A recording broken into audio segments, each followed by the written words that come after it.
think about the collective like an ecosystem, we each have something to offer each other, right? If we all came in as the same person, we would die. Like literally the species would have died millions of years ago. So from that perspective, there's nothing missing in your chart. Everything in your chart is a gift. Do you want to wake up feeling like you're stepping into who you're meant to be, into the best possible version of you?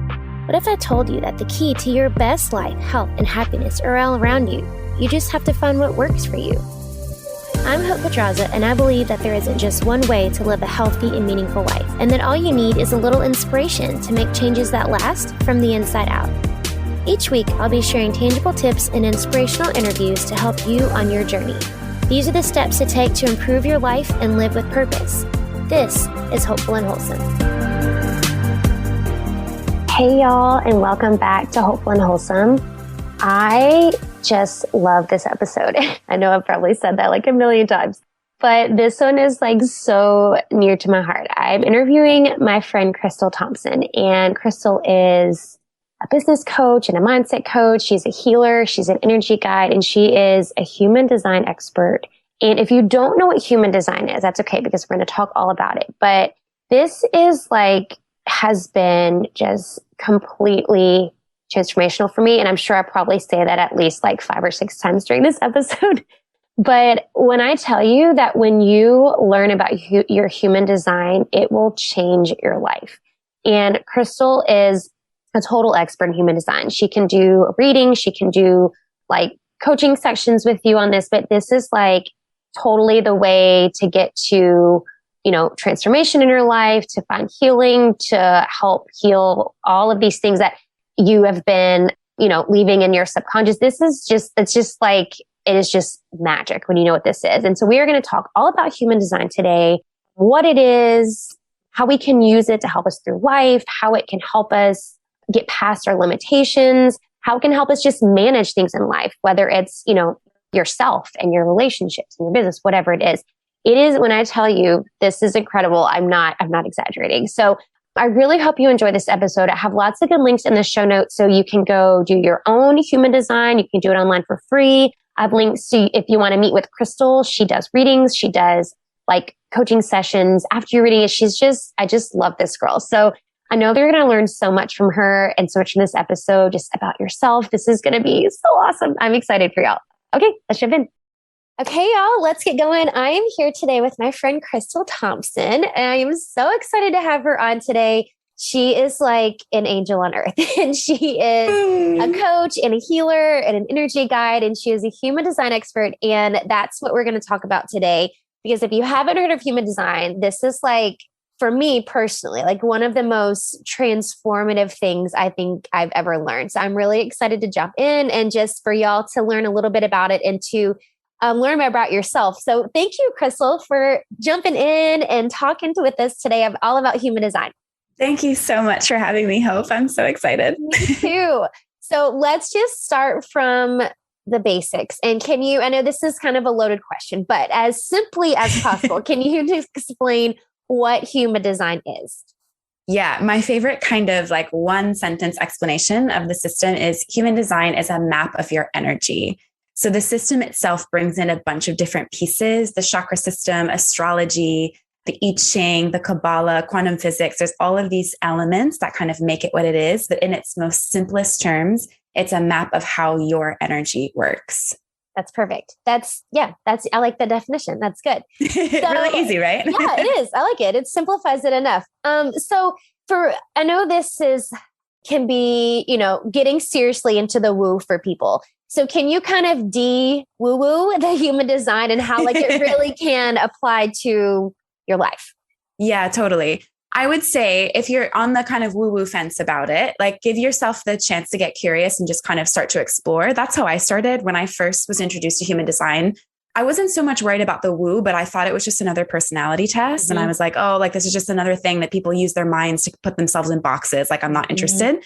And but it kept being sort of presented to me through channels that felt really good. And I was like, okay, like the universe is obviously trying to get my attention. I'm just going to give it a go.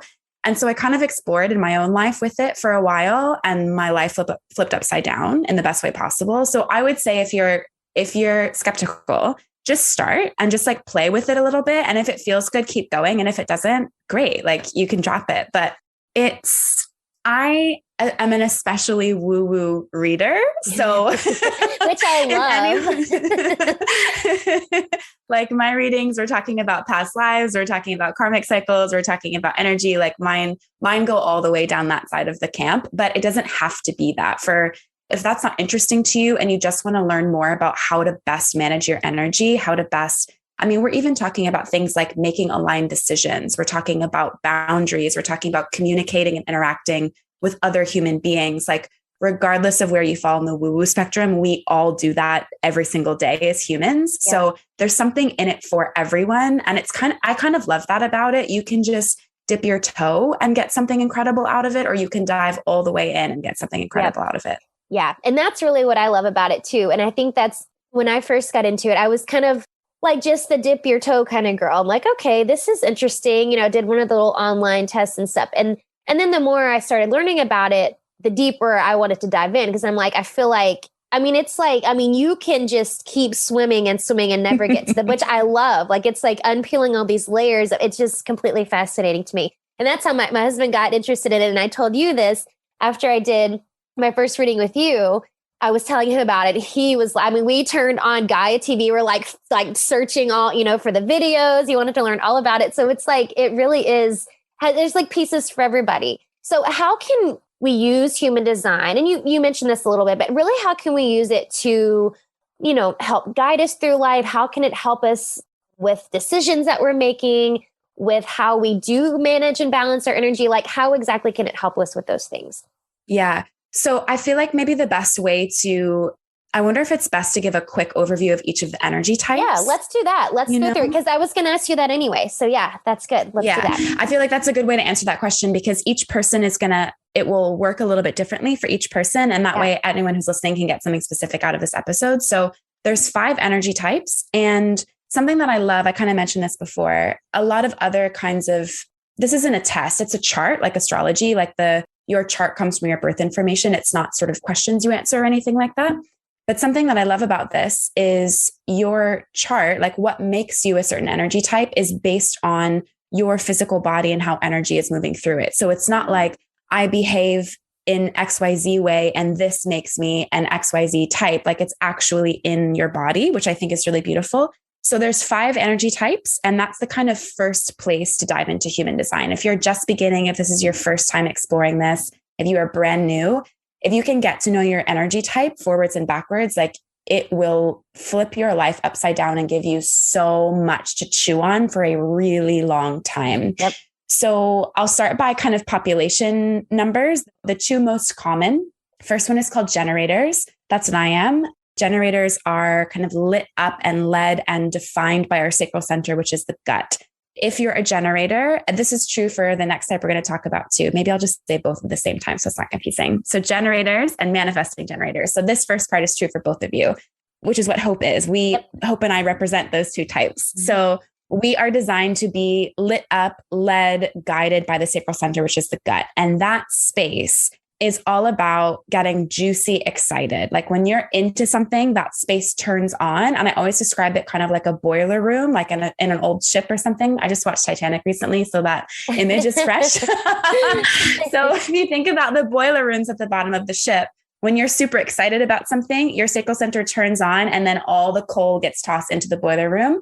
And that excitement creates energy in your body. And you then can use that energy to do something that you love.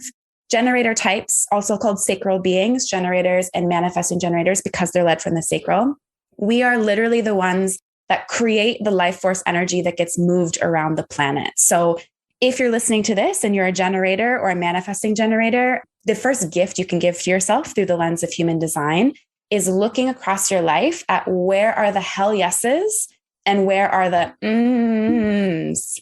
And if there's anything in your life where you're kind of like, maybe it's a no, or maybe it's an I'm not sure, or maybe it's a not right now. If you can just start to look at those pieces and give yourself permission for your real, genuine, full body yeses to be your decision-making process, chef's kiss.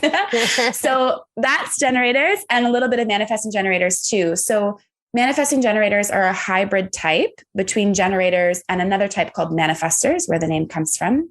Manifestors are about 9% of the population. It's pretty rare, I guess, from a percentage perspective. And these are the ones that are kind of here to lead and initiate and sort of rally the energy of the collective. So when we're looking at energy types, we're looking at us as individuals, like I inhabit a generator body, but we're also looking at how each of us as individuals interact with each other, right? So yes, I'm lit up and led by my sacral, but then that energy, that light is mine to spread across the planet with the people that I interact with on lovely Zoom meetings, in the grocery store, on the sidewalk with my clients, whatever. So it's always those two pieces. How is the energy moving through you? And then how are you here to engage with the rest of us with that specific energy? So manifestors are the ones that kind of open the door for new things. They're the ones that start things. They're the ones that initiate big leadership energy. Not that you can't be a leader if you're not a manifestor, but I think about the kind of interaction as a manifestor starts something, and then the generators and the manifesting generators rush in and kind of lift the energy and make it go. So again, if we're going back to that kind of boiler room example, the manifestor is the guy who, I guess, turns on the ship. And then the generators and the manifest turns on the ship. I don't know anything about ships. The captain, maybe. I know what you meant. Then the generator, thank you. And then the generators and manifesting generators are the ones who are using their delicious life force energy to put the coal in the boilers, right? So we're all doing this as individuals. We're having our own experience, but we're also doing something together. So manifesting generators, like what Hope is a combination of those two. So you really more so are a generator than a manifestor in that your sacral center is the most important part of your entire chart. But you also have this really strong connection to the throat center, which in human design is a center of manifestation. So it's the place, the kind of first place in the body where the energy that we've either created or taken in gets put out. So you're able to do things really quickly. You're able to make shortcuts. You're able to find paths through things that other people couldn't imagine. You're also able to put lots of different things together in ways that other types can't. Hope, I know that you and I talked about this a lot, because there's a lot of conditioning around that, about like, you need to pick something, you need to niche, you need to be specific, you need to, master, jack of all trades, master of none. There's so much conditioning about that. If you're a manifesting generator and you desire from your sacral center to put a bunch of things together that maybe to the mind of yourself or to someone else don't, quote, make sense, let that go. If it's truly from your sacral center, like the desire is really there to do those things, you're supposed to put them together. Like these are the people that created, I should have an example like this on hand. The example that my teacher always uses is someone like Jessica Alba, who's an actress and also a director and also has a health company and also is a mom. Like that's manifesting generator energy. If someone is telling you you can't do it all, make sure that you're not listening to them if they're not a manifesting generator because they couldn't, right? Yeah. Like you guys have so much more energy than any other type. So to us, all of your endeavors are bonkers, but you have the energy in your body to actually do it. Love that. Love my MGs. Okay. So generators, manifesting generators, manifestors. Number 4 is projectors. They're actually quite a bit higher in percentage than manifestors, but I went to manifestors first so that the MGs would make sense. Projectors are about 21% of the population. And you guys, if we're sticking with this funny Titanic analogy that we've got going. It makes sense though. I like it. It makes sense. You guys are the ones who are up on the deck looking out through the binoculars at what's going on. Like you're at the very top deck looking down at everyone living their lives, doing their things. You're kind of observing the environment. Maybe you're the one looking out for icebergs too. For projectors, your magic, like truly, truly, truly why you're here is your vision. You're able to see things that most of us can't because of the way your aura works. You have this like innate bird's eye view of whatever you feel engaged to be a part of. So visual I like to give for this often is you're like the birds on the wire. You guys are able to sort of rise out of the crazy energy that all us sacral beings are creating all over the world. And you can kind of see from a bird's eye view, like, oh, this is a way that this could be more effective, or this is a way that this could be more loving. Like these projectors are like consultants of the world, like bird's eye view people. That's your magic. A really specific thing that is important about the projector aura is because you guys are able to see and sort of put you literally the name of your energy type literally comes from that you project your aura into whatever environment you're in order to understand it. You're incredibly gifted empaths. You're incredible at understanding other people on an energetic level. Because of that, your system is really easily overwhelmed. So if anyone's listening to this and you know you're a projector, but that's all you know about it, I would wager you get really overwhelmed by social situations. I would wager you need a nap or a bath every day. You're quick to be like, I've had enough. Like even if it's only noon and you're halfway through your workday, I'm like, I would like to not talk to anyone else for the rest of the day, please.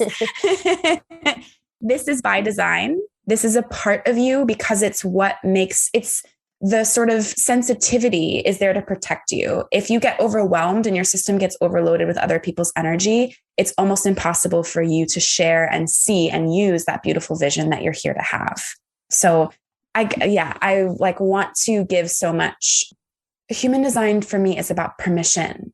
It's about permission to like actually be who you are on an energetic level and to just let whatever feels most natural to you be enough. And I think that's so important for every type, but I think projectors especially are the ones that are most conditioned out of their natural way of being. So if you're a projector and you have been, words like lazy have been thrown at you, or standoffish or loner or anything like that, if any of those have been thrown at you, that's just conditioning from other people whose energy works different than yours.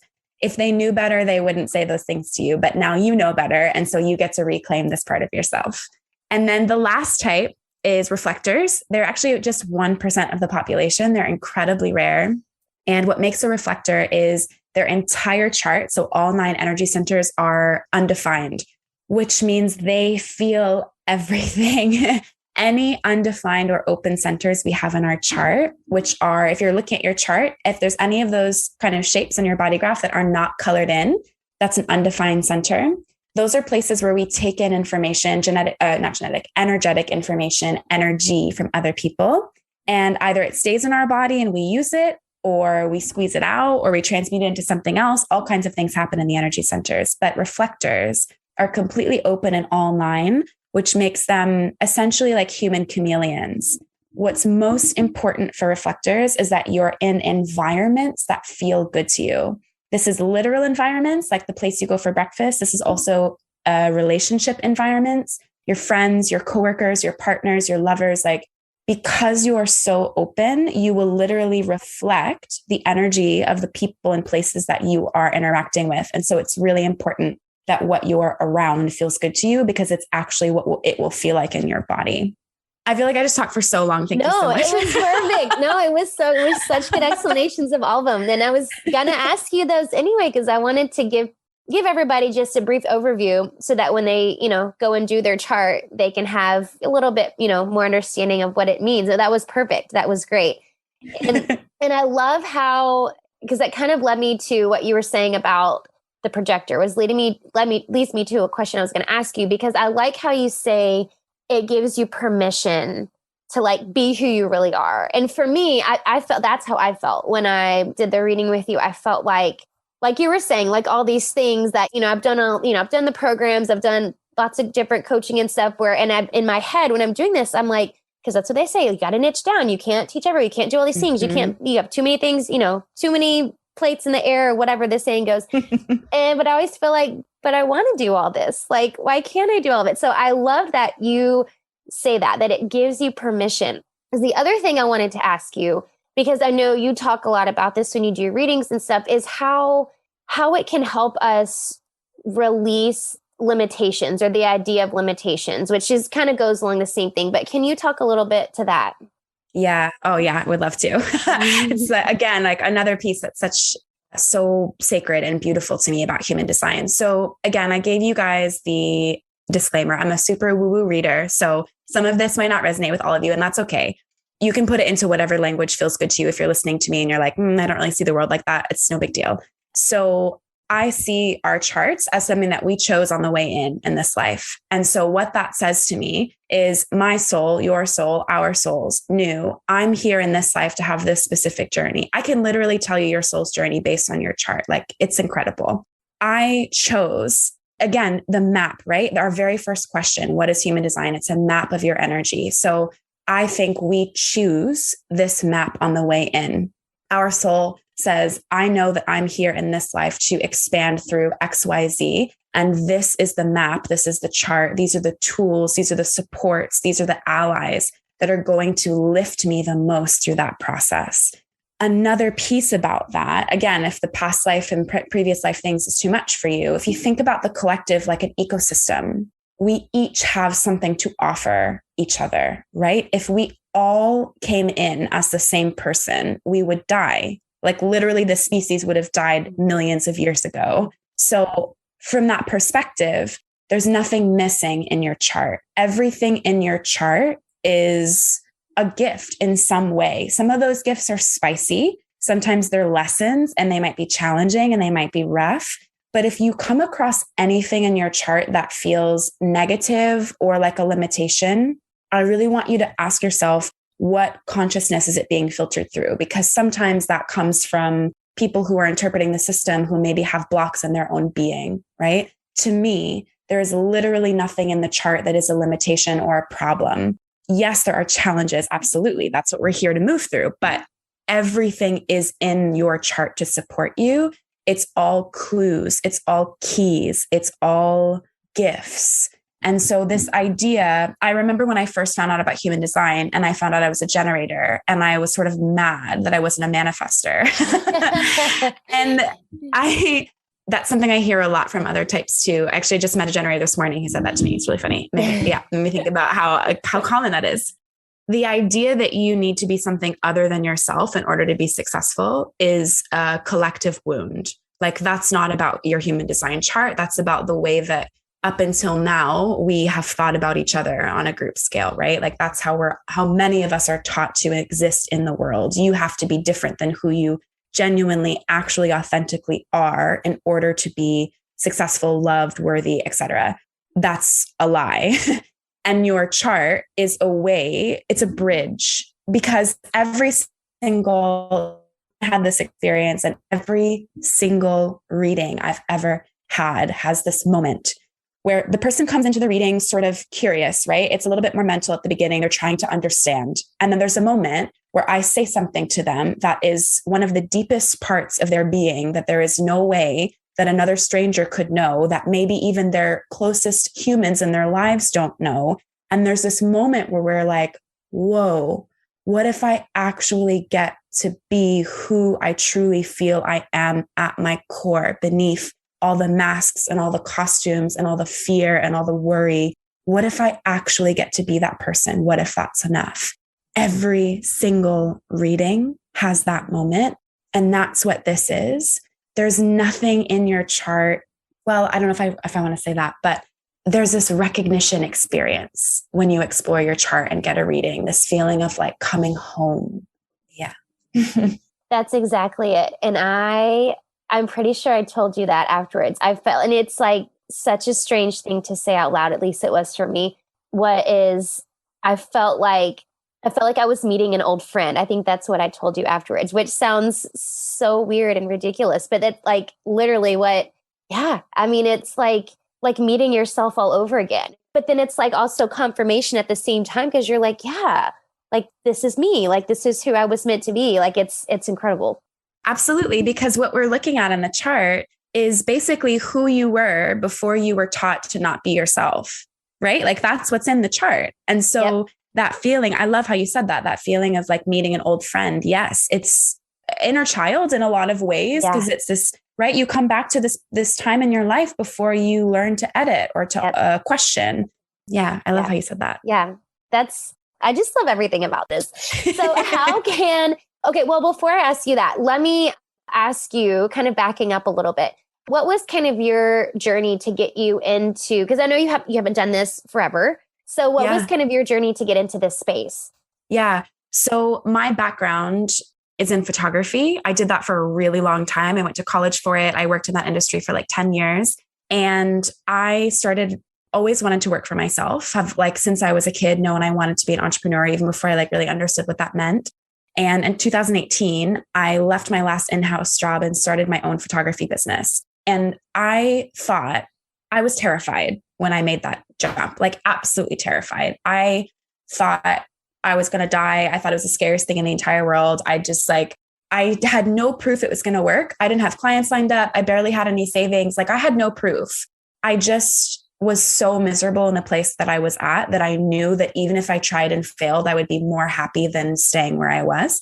So I started my own business and it blew up. Like I look back on it and I'm like, how did that even happen? Like in a year, my first year, I never marketed. I never really did any outreach. I did do some outreach, but no work actually came through that. Like all of my work, 100% of my work came through word of mouth, intuitive thing, like random messages I would be inspired to send. And in the very first year of working for myself, I ended up paying myself twice as much as anyone else had ever paid me to work in-house. That's incredible. And I was like, right? Like crazy.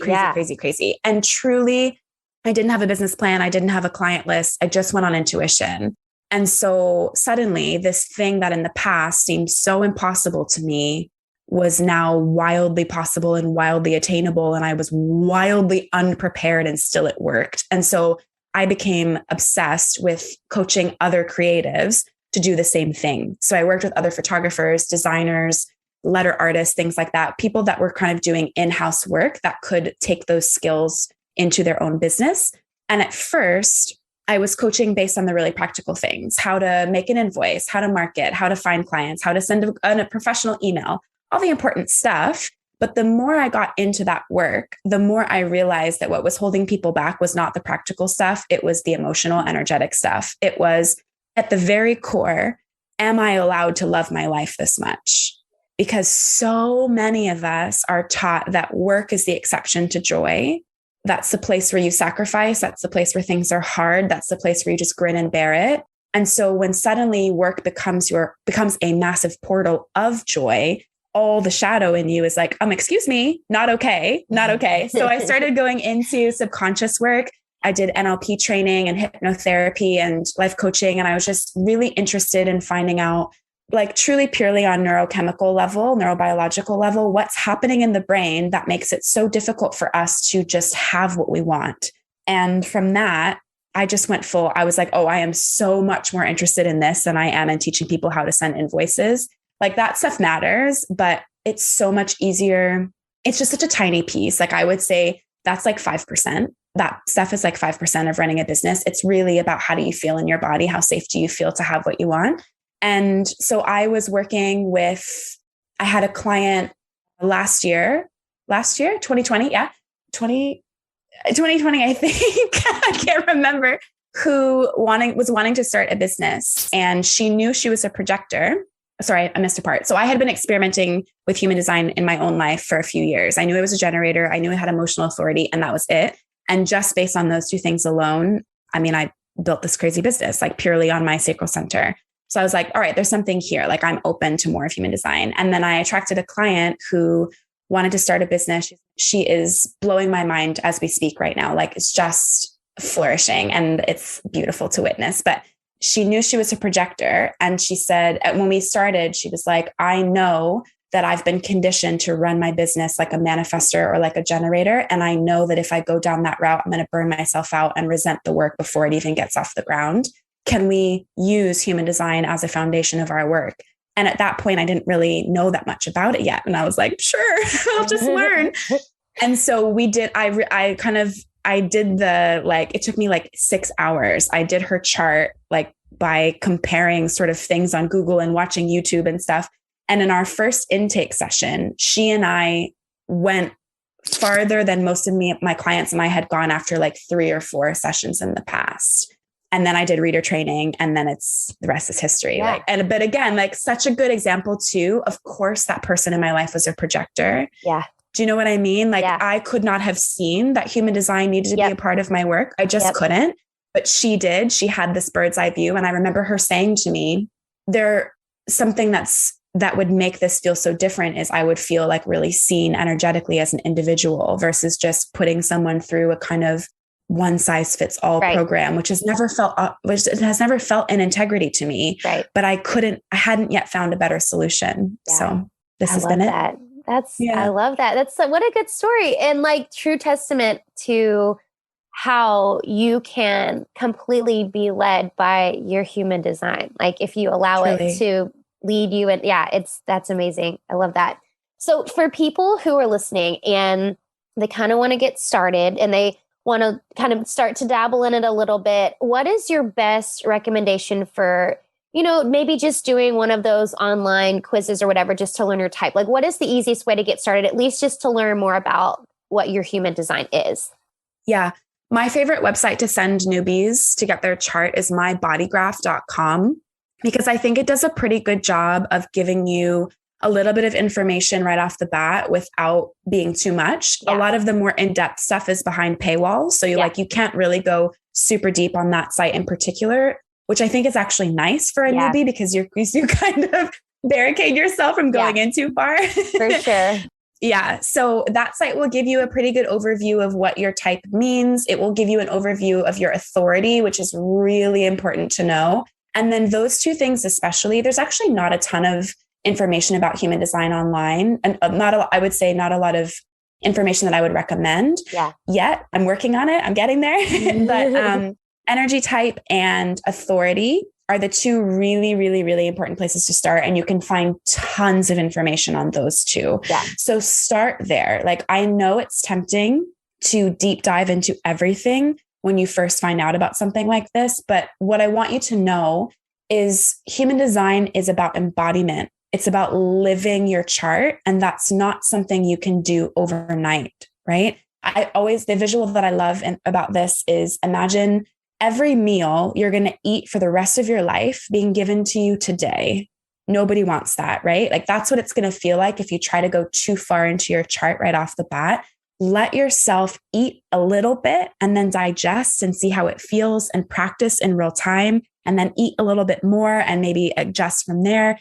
It really is something that's here to be integrated, lived in, experimented. Like, your embodiment, your being is what brings your chart to life. But you can't just do that in your mind. You have to actually live it in your actual life. Yeah. No, that's great advice. And I do agree with you. I think that was the one I had done initially too. And I think it was nice because it wasn't too much all at once, because it can be. I love your advice on taking a little bit at a time. That's really good advice. Yeah. So where can people learn more about you and maybe learn more about how to get a reading? Yeah. Thank you for asking. Yeah. I'm Hotel Wilderness on all the things. Instagram is kind of where my stuff is the most up to date. If you're looking for readings or information, that's the best place to find out what's presently available. I actually just today finished uploading. I recorded a masterclass for each energy type. So if you're wanting to get started and kind of understand your energy type and just kind of go in there, again, just digest that one piece, I just finished uploading those today. So by the time this episode is live, they'll probably be available. Awesome. But you can find all that on my Instagram as well. That's perfect. What great timing. I love that. Yes, I know. Very cool. Okay, so I like to end with this same question for everybody. What is the most important thing people can do to live with purpose? Slow down. And what I mean is, if there's an area of your life, or if it's all of your life, I've been there, we've all been there in different seasons, where you're in autopilot, where you're just knee-jerk reacting to whatever it is you're experiencing, it gives us like 8% of what's available to us in this life, right? And slowing down and really observing how you feel, what you want, what's working, what isn't working, I think that pairs beautifully with human design and is a really delicious way to get to know yourself on a level that maybe you haven't yet before. Yeah, slowing down. I love that. That's great. That's also great advice. I need to give myself that advice all the time. So I can totally appreciate that. Thank you so much, Krystal, for all of this. This was, of course, I love talking. I could talk about this all day, every day. So I really hope that everybody got a lot out of this, and that you'll go online and get your reading. And when you're ready to dive deeper in chew a little bit more, then you can get with Krystal and get a reading, because it's like so transformational. I just love it. Thank you so much, Hope. Thank you. My pleasure. Thanks for listening to Hopeful and Wholesome, y'all. If you found value in this week's episode, please subscribe on iTunes or wherever you get your podcasts, and leave a review to let me know what you thought. I love to know what you find useful in these episodes, so I know how I can provide the most value I can to my listeners. And if you have topics that you want to know more about, I'd love to hear those as well. So shoot me a message on Instagram, Facebook, or LinkedIn. It's @TheHopePedraza, or visit my website, hopefulandwholesome.com. Thanks, y'all.